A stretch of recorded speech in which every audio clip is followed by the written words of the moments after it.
Yeah. We're going to be on Cruise to Hollow. This is Braveheart's choice, which means the Star Dream has first pick, first ban. We've seen a lot change in the first picks, first bans. But Zool, man, the amount of power he's had over the past few games, I can completely understand that ban. Don't know if he was needed to be banned on this map, but we'll see how it goes. TSD with the first pick, first ban. Will we see the Thrall? Potentially Greymane. Falstad's on the table. I think Falstad's been banned every single game today except for one. It's going to be a Thrall. Just picking up the really solid laner. Really, just versatile hero. Probably the best melee assassin in the game. Would classify him higher than both Sonya and Illidan, in my opinion. Illidan is very, very good in certain comps, but I think Thrall's a bit more versatile. Now, this is what's super That interesting to is me. weird, Braveheart yeah. going for Murd and Rhaegar, giving up so many powerful damage picks here. We were talking about in the break how there's only one hero in this game that I think is a bad damage. So if you were to get away with something like this, it would be now just because there's so many good damage options. But this allows TSD to manipulate the draft so much. They're going to be able to get both Uther and Greymane here. They're going to go with Dahaka. Woohoo! Nice. You're finally getting to cash your first Dahaka game. Yes. I am pumped. I mean, Greymane and Thrall together are very, very strong. And like you said, Braveheart did give up a lot, but they have to realize that that's the case, that they gave up a lot. And I'm hoping maybe that they did that because they want to hide whatever's coming next and not because they felt like they absolutely needed to get those two to be able to survive. But who knows? It's a brand new roster, right? So it might be they might be fighting things like low hero pools. But maybe they just feel so confident in the fact that there are so many good damage dealers that they're okay getting their support system set up around them first before they go to that. Tyrael, this draft. This is really weird. I was very confident in Braveheart before this, but now knowing that their roster has changed almost infinitely since BlizzCon, and B, they're drafting like this, this might be a much closer set than we thought, guys. This is Zagara for the most part has completely fallen out of the meta. Even on maps like Dragonshire, you almost never see Zagara pickups here. Double Warrior Tyrael Murden with a Zagara damage. They're losing so much damage here. Don't know if I agree with the Karazim pickup here. The Falstad makes complete sense. They needed a range damage. The global presence between Falstad and Dahaka allows them to manipulate the map a Oh my lot. god. Okay, Braveheart, what are you doing, you clowns? See, Get out of obviously they had the strat. They wanted to hide it. So that's why they did the Murden and the Rhaegar. I It's don't know just if whether or not it's gonna work. I don't know what they're hiding here. The Hammer Like, you don't Zagara? even need to hide this. You could practice this in scrims, and then people will just assume you're sandbagging. Like, there's no reason to hide this. They could have played this every single game, and then E-Star is just like, okay, they're sandbagging us, trying to hide strats. No, this is something they think is real. Well, Edward Gaming did play Sergeant Hammer on Dragonshire versus MVP Black in Game 2 of the finals. They had a very interesting strategy with it that didn't quite pay off. We'll see if that works here. No Stitches that they're playing up against, but they are up against the Dahaka, who has the ability to drag her out of position. But it would require him to like walk up full force against that, and there are two warriors to try to zone for something like that. So we'll see if they're able to pull it off. Either way, I'm excited. This is going to be a crazy game. I'm pumped.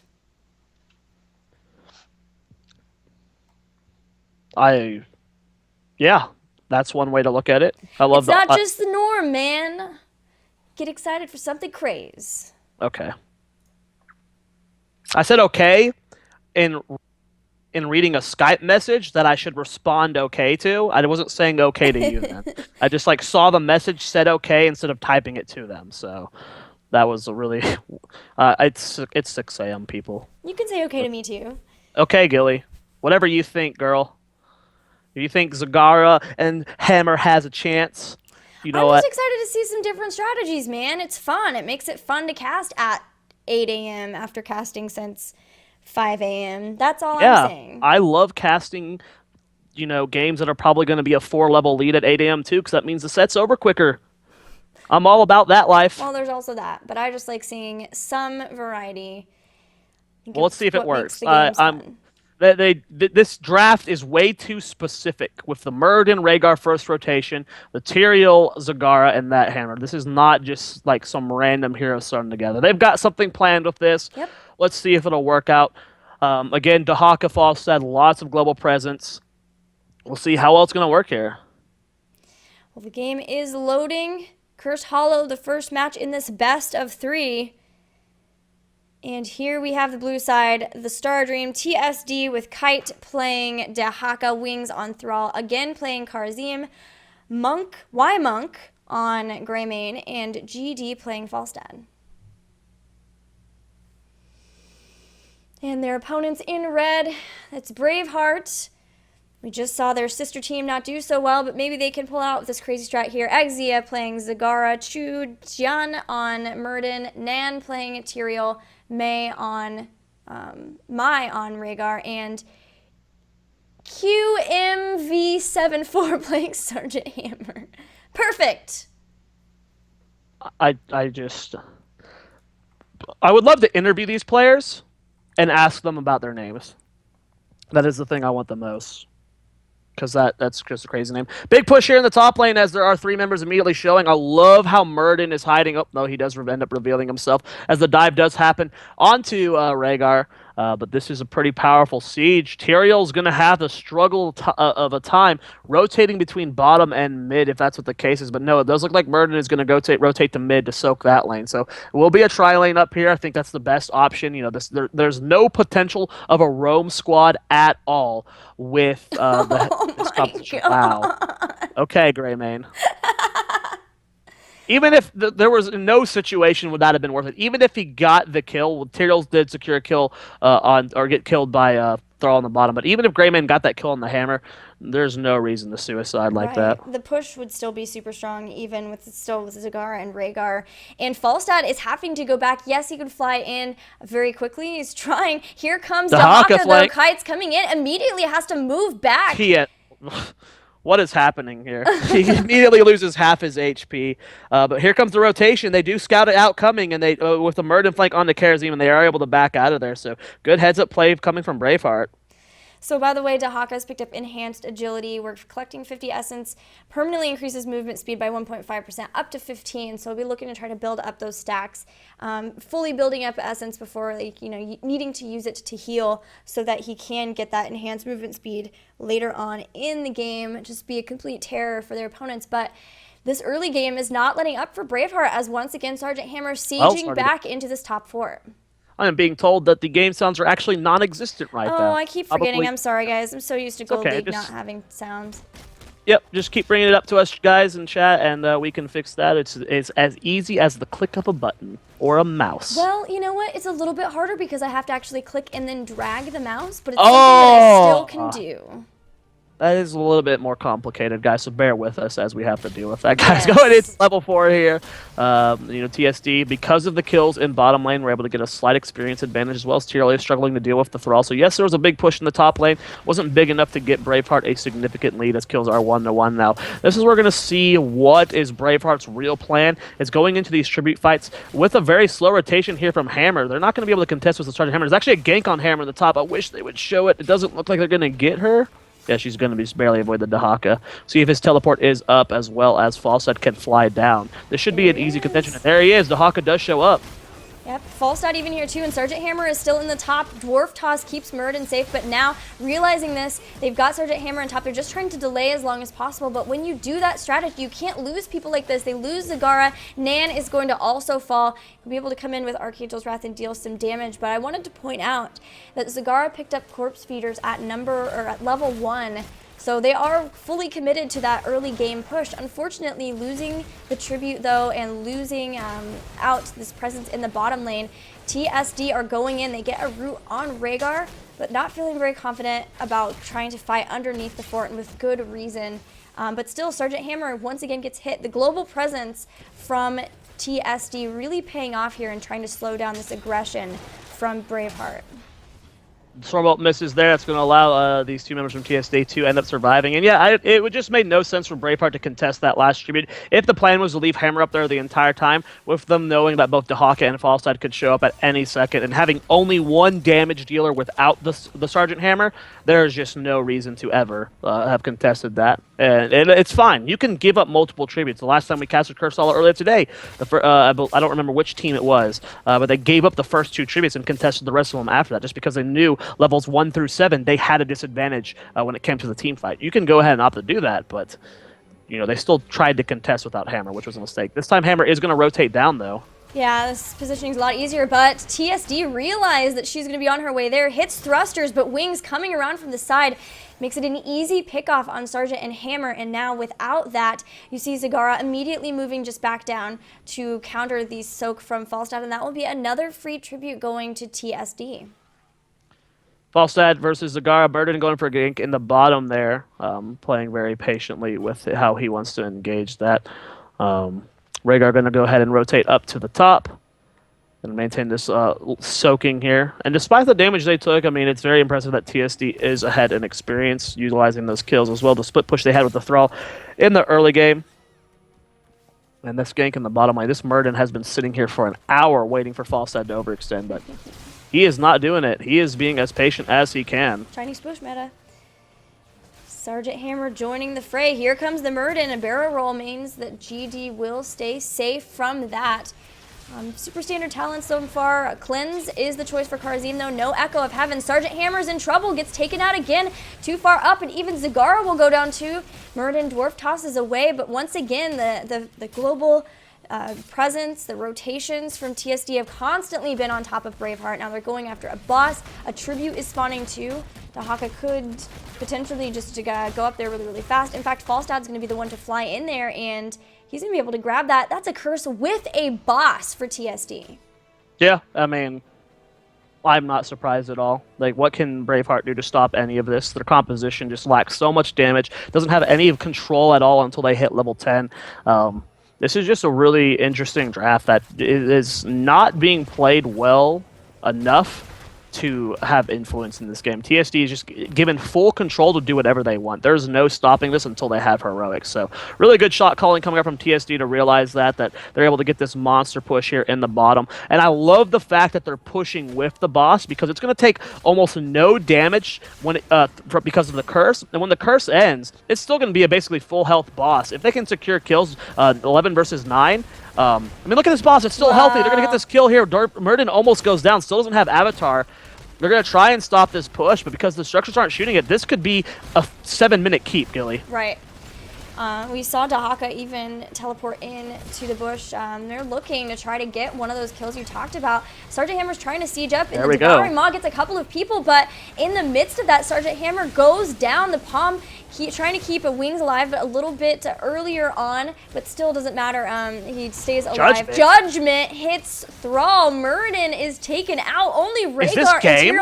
Is this game? It started out with like, oh, this might be a keep, but now with that many kills, the respawn timers are very low. They're very low on mana too. I think they'll just back out from this. But oh, you could have gone for it, guys. Even if you wiped here, that was been permanent core damage from 7 minutes into the game. But going for the safer option here, TSD at level 13 versus level 10. I mean, it just made their calling made so much sense given the situation. Once you get level 10, yes, Braveheart has a little bit better. We saw them utilize the Maw very well. Judgment makes little to no sense in this composition. Your entire comp revolves around keeping Hammer alive as long as possible, and Sanctification is going to help with that. So the Judgment pickup is very good. That's Napalm Strike, right? Yes. Which is more consistent damage than BFG. The last 2 times I've cast Hammer has both been BFG. Judgment. Who, buddy?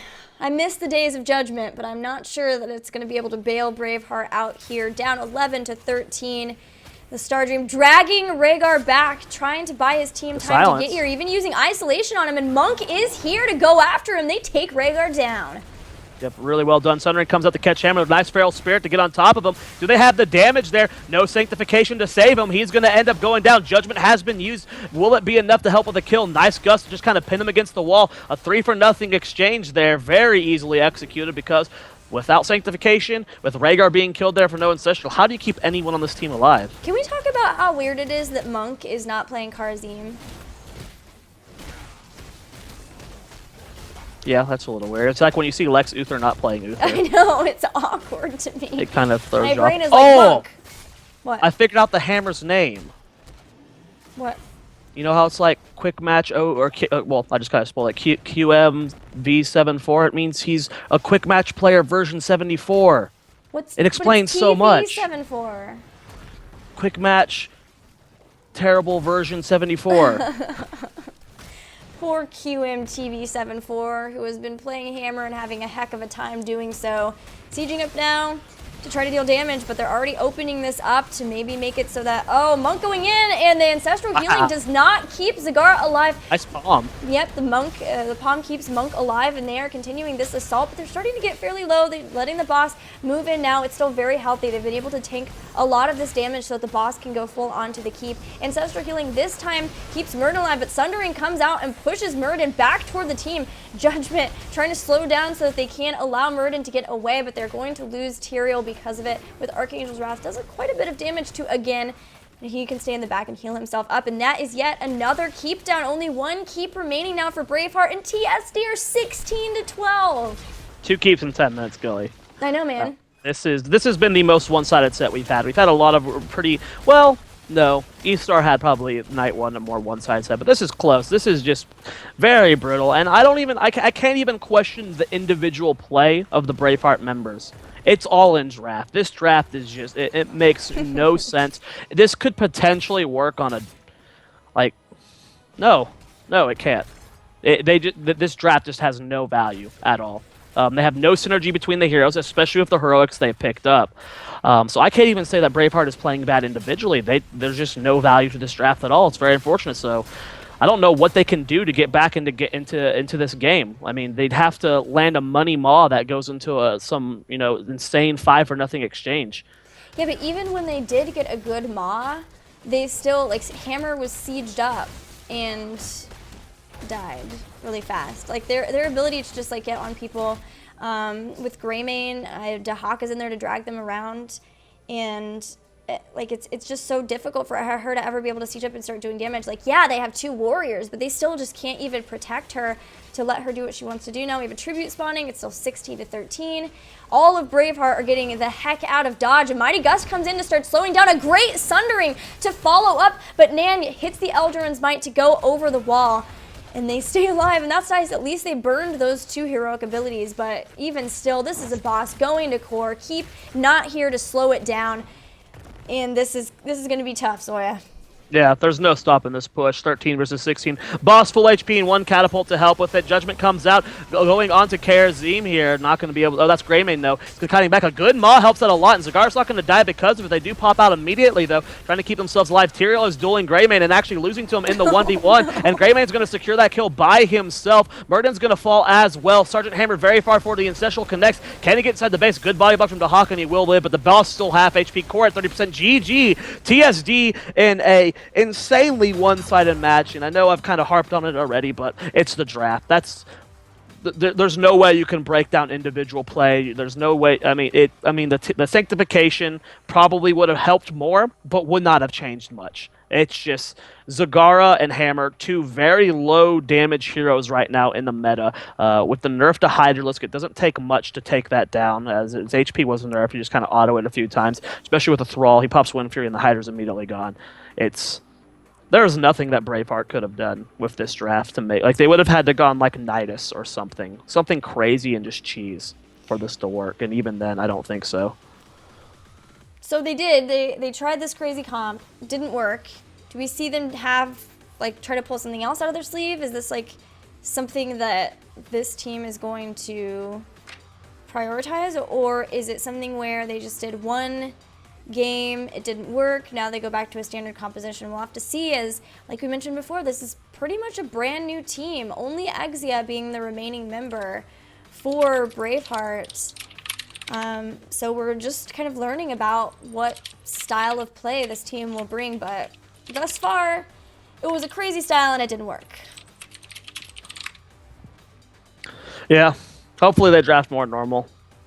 I could see that. Like the only way I could see that draft working was on a smaller map like Battlefield or Tomb of the Spider Queen. Just because Hammer doesn't do well on big maps. But even then, that map's like, if you like took time, you took that comp like a year ago, and then just froze those players in time and teleported them to now, they're gonna wake up and be like, "This comp's OP." You know, we were dominating with it a year ago, and then they're like, "Whoa, this is a completely different game." That's like I can't think of what they were thinking with that draft. That might Well, be one of the worst competitive drafts I've seen in like a long time.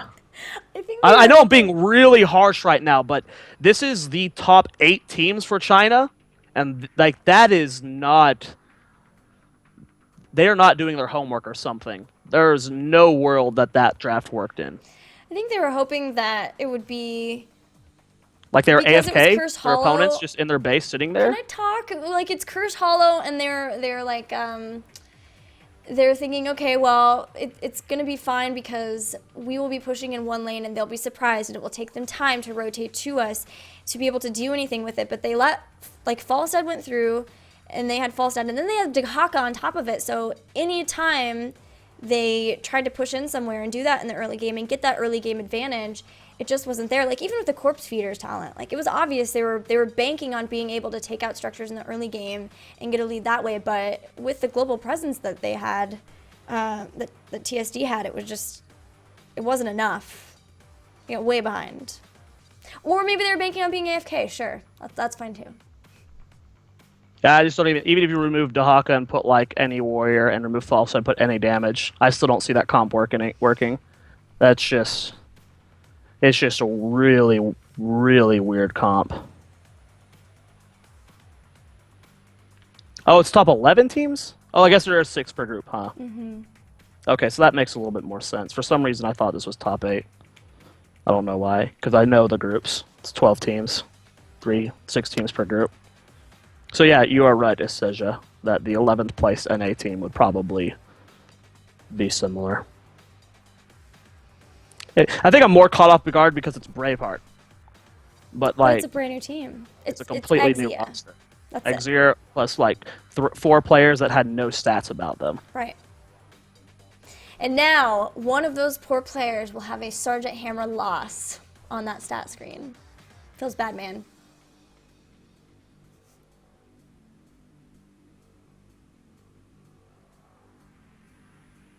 Hello? Hello.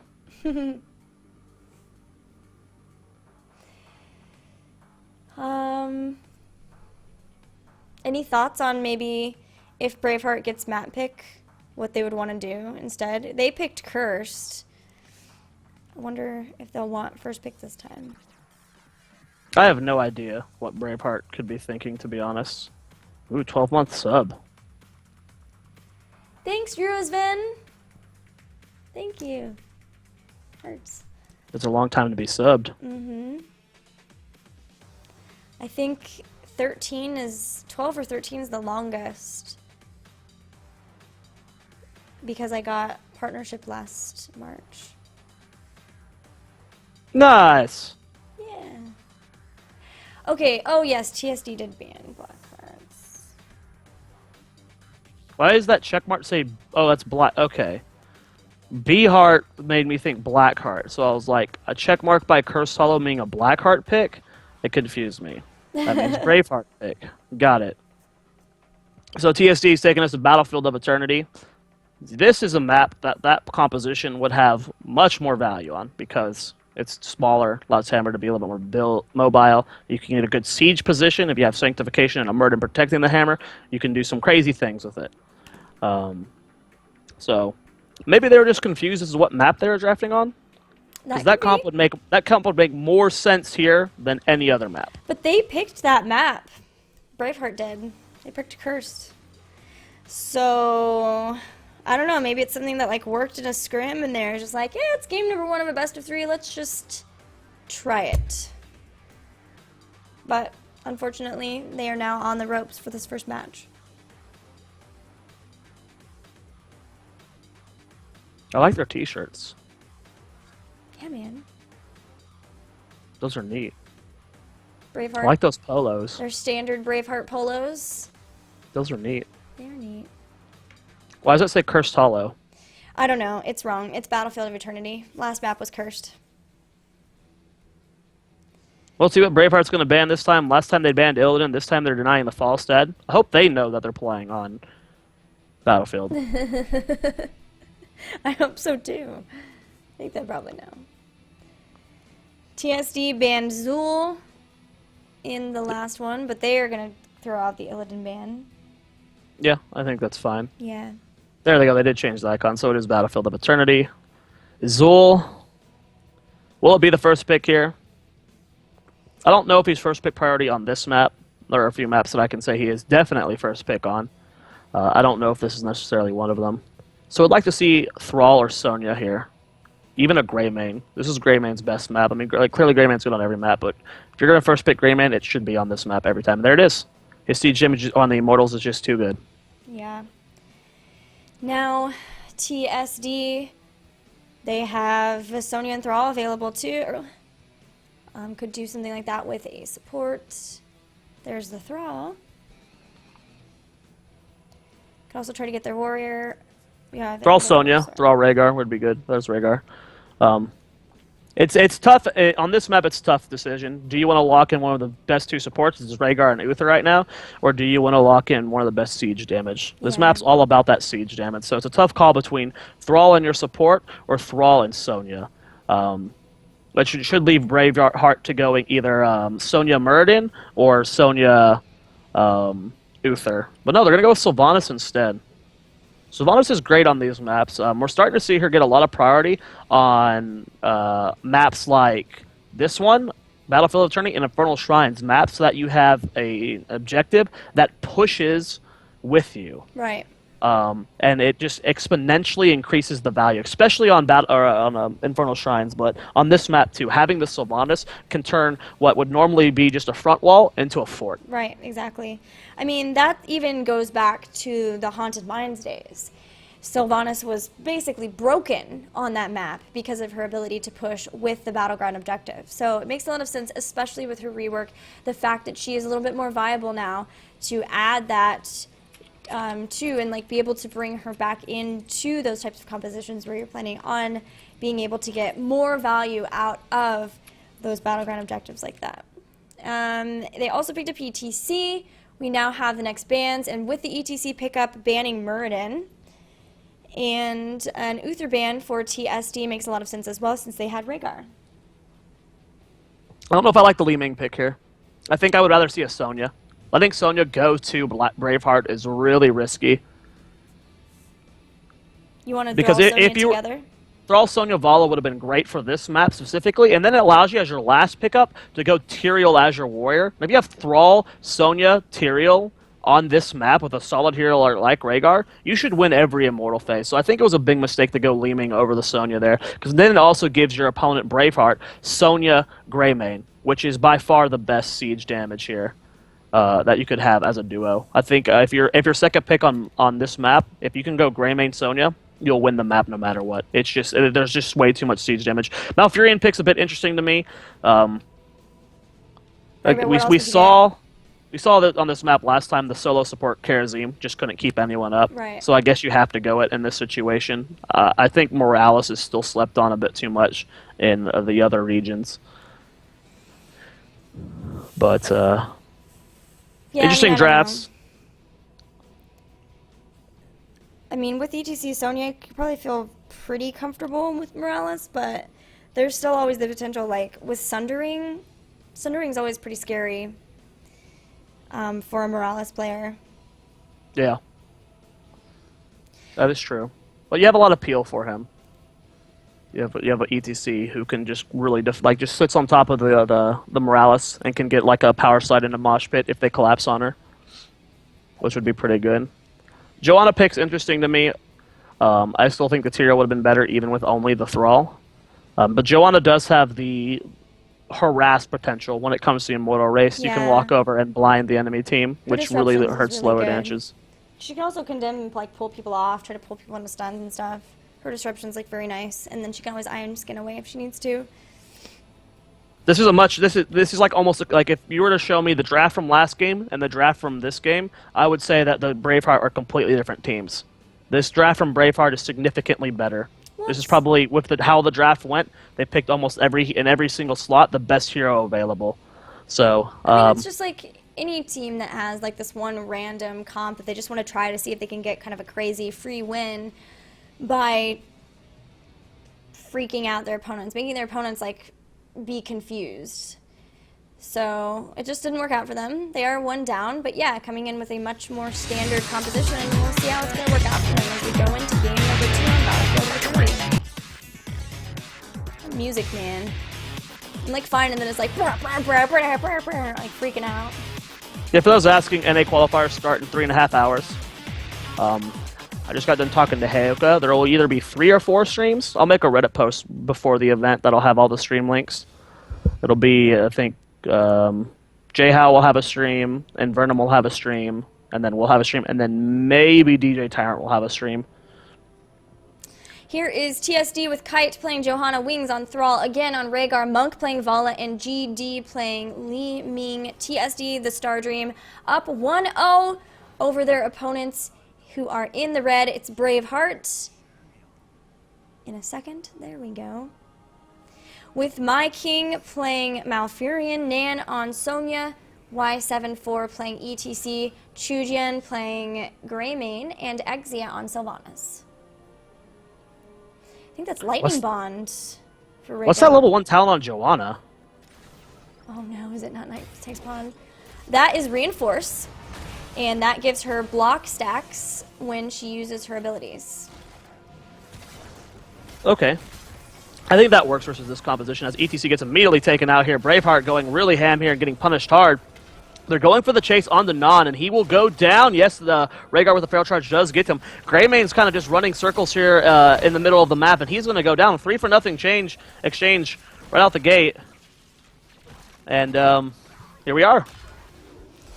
I'm just looking up. I'm pretty sure that that lightning shield talent for Rhaegar that's pink colored. I'm still trying to learn the new art completely, but I'm pretty sure that's a lightning bond, which would be really cool because that means that whenever that's the shield one, right? Yeah, he gets a second shield. It is. So it's basically giving more damage that you can put onto everything, but especially the immortal. I realize how poorly I phrased that. That's the shield one, right? You mean the shield talent he took the shield one? Yeah. Well, yeah, the one that applies the shield him to himself. And yeah, you're right. There's that is 2 shield bond. talents at that level too. Yeah, so I was just that's, like, yeah, you're right. You're right. That's why I realized when I said that's the shield one, right? I should have added a few more words to that sentence. Yes, that is Lightning Bond. And yes, we have been seeing that taken on this map recently, specifically. Most of the time right now, we're seeing that 30% to 40% movement speed at level 1. But on this map specifically, we have been seeing Lightning Bond for the reason you said. It just allows you to do a little bit more siege to the Immortals here. And we do see the Immortals have spawned. Both teams are collapsing, but it looks like Braveheart's just going to be a little bit quicker to the rotation. And they do have really great siege damage. Sylvanas, Sonya, and Greymane can burn this down very quickly. And but it does not look like that's going to be the case here. It looks like Johanna was disrupting the crap the out of TSD. them too. Yeah, the blinds, the condemns, really great. Scouting drone also picked up for Malfurion.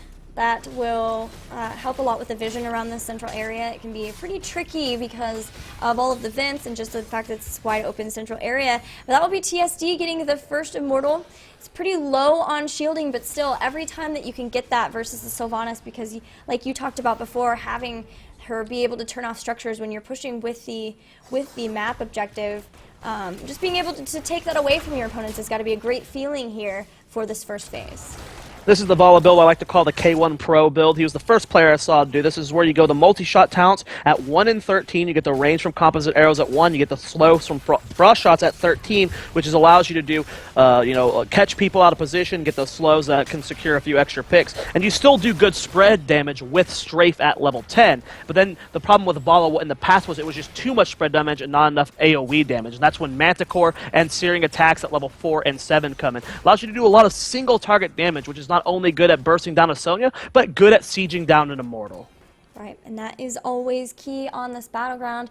As we saw with that, you can get a lot of siege pressure done. Some towers going down to TSD. and starting to work on the fort. That's given them a little bit of a level lead from that experience that they've gained, as well as the three kills they've been able to get. Thrall, by the way, staying in the bottom lane to help continue with the lane soak there too. Very safe option to keep him down here, but Braveheart maybe trying to go for picking somebody out here. They know that TSD is starting to get ahead, and they want to make sure they don't allow them to get too far ahead in that, as once you start getting down talent tiers, when there's objectives that are really, really important and can do a lot of damage, it easily can snowball to your opponent's advantage. Well, we do see that both teams are contesting here in the top. Thrall seems to be bullying out Greymane pretty hard in the bottom. Thrall just pushing into that fort. A lot of damage going down on the Monk. He's trying to reposition himself. The Haunting Wave was used aggressively, but Xia was not willing to take it, and ETC is going to fall as well. Good burst coming out from Li Ming here, and that's going to be level 7 acquired for TSD. Taking a look at the talents, we're going to be seeing battle momentum on Joanna. That's going to allow him to disrupt the opponent even more, just getting the condemns out faster, getting the blinds out faster. We're going to be seeing cleanse on Rhaegar. There is a decent amount of CC with the ETC as well as the Malfurion, so cleanse the definite option there. I'm wondering if we'll have, I think very likely, we'll have Reign of Vengeance. Do you see very much Strafe anymore? We were seeing it some in Korea still. Yes, Strafe's still the go-to. Unless there's a reason you need it, which I guess you could say you need it versus this comp. Right. I mean, you have Blessed Shield and Sundering, so it just comes down to whether you want the damage or do you want the interrupt. I think you can go either way with this comp. If there was only one interrupt, which would be like, I guess, they didn't have the Thrall, only had the Joanna, then it would 100% be Reign of Vengeance. Right. But if you don't need the stun, you see Strafe. We'll see what Vala chooses at level 10, but for now we've got another fight as the next Immortal phase has started. Braveheart's still not level 7, so they're trying to cautiously stop this. They know that they have the help of Bel'Ath, their Immortal too, to try to help out with the stuns and the damage too, and QM are going in. Now they have 7, Sonya's in there too. They're trying to work down again, but Sonya and ETC both are getting very low, and nobody goes down on the side of TSD. They take a 2 for nothing, even Greymane going down as well, and with that, TSD secure their Immortal. Immediately, a lot of people going back to make sure that they are very healthy with this push. They know it's going to be a really good one for them because of how heavily shielded the Immortal will be.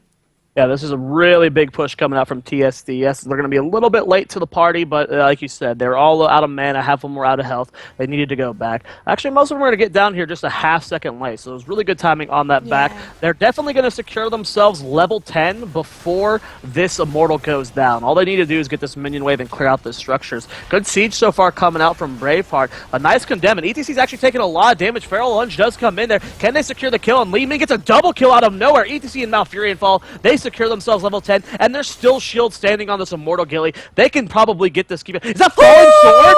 Falling Sword, Sundering, Ancestral Healing, Disintegrate, and Reign of Vengeance. Braveheart are in so much trouble. There's still a little bit of shields left on Ilarion, and TSD, with a 3-level lead, can continue to push in toward the keep. This is like the golden point in Battlefield of Eternity if you can have this sort of an Immortal with their heroic abilities. Kite is going in, Disintegrate comes out, and Malfurion is down.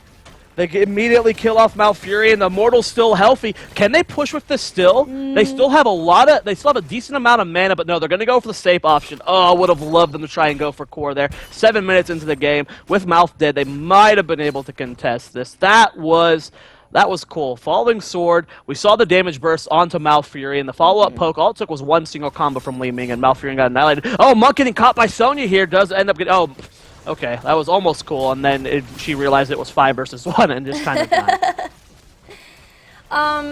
So Falling Sword, the damage was upped in the last patch, correct? Yes. Yes, ma'am. So yeah, that's the second time that I believe it has been upped, as well as I think the reduction of the cooldown a couple patches back too, potentially.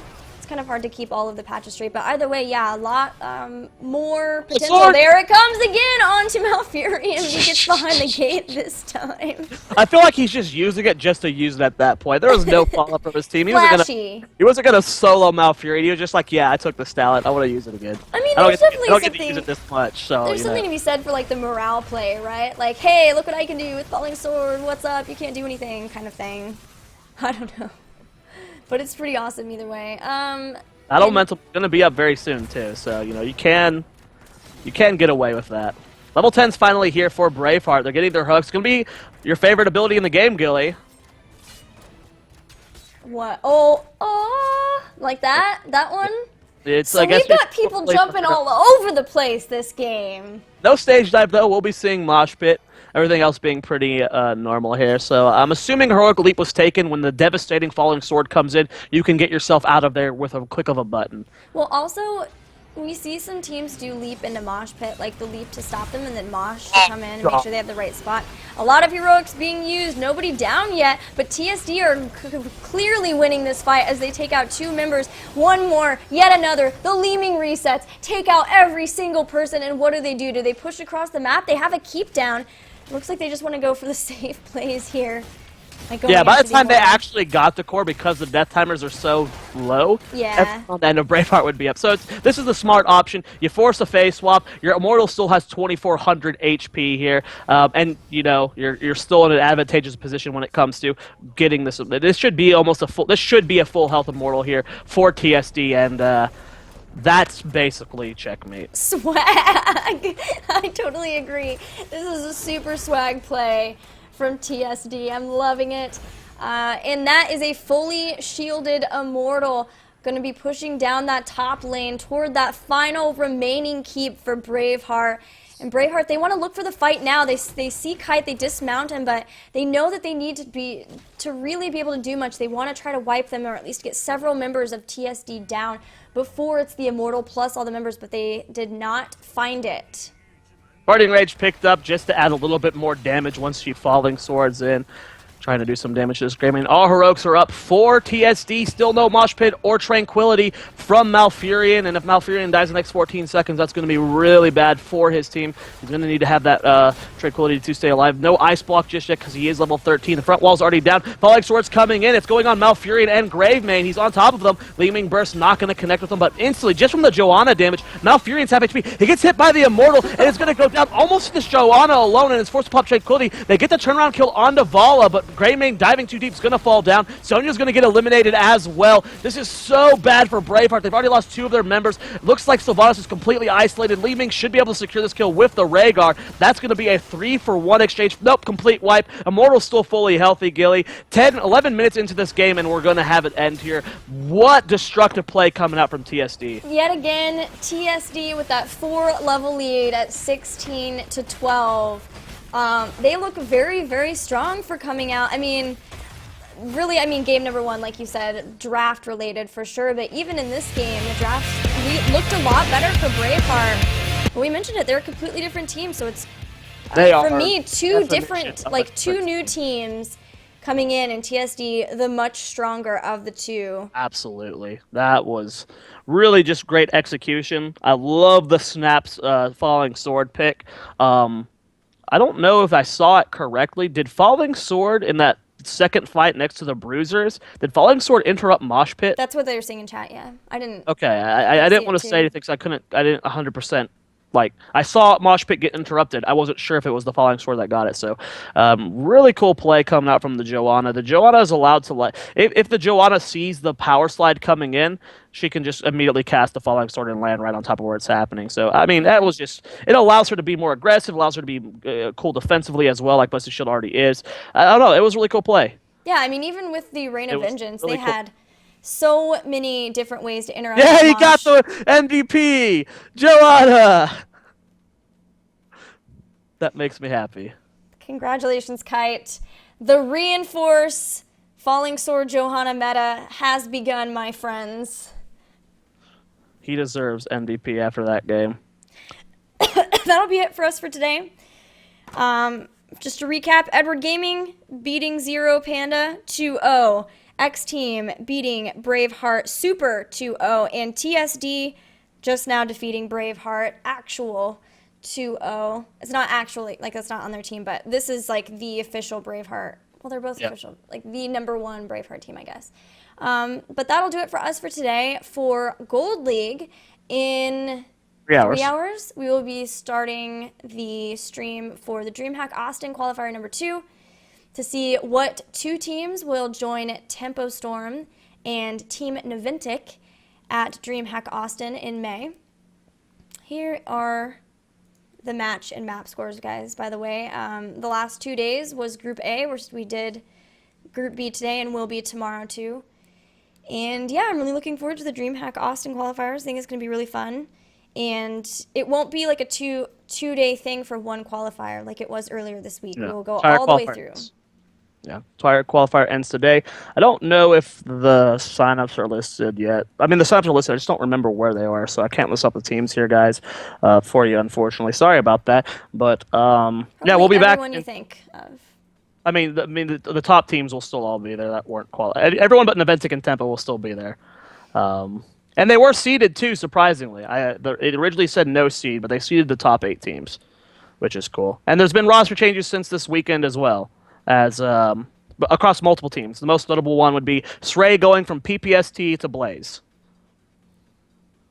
So a bit of a change up there, guys. But again, we'll be at the NA qualifier in 3 hours. Tomorrow we'll be back again at 3 a.m. Pacific time for day number 4 of Gold League, where we'll be finishing out day 2 of Group B. And then another qualifier tomorrow where the last 4 teams from North America will be qualifying for DreamHack Austin. So over the next month, you'll be seeing NA qualifiers here. You'll be seeing Gold League here. So follow this stream. Thank Right, you. Gilly? Sure thing. You can follow here. Also, if you want to get updates on when we are going live, make sure to follow both Zoya and myself. You can find our Twitters underneath our faces. And we thank you guys for hanging out with us today. And hopefully we will have some more fun, awesome, crazy games tomorrow with maybe some closer series. But until later today for the NA qualifiers, enjoy your whatever you're going to do, nap, food, hangout time, and your Saturday in general. And we will see you guys later. Bye. Bye!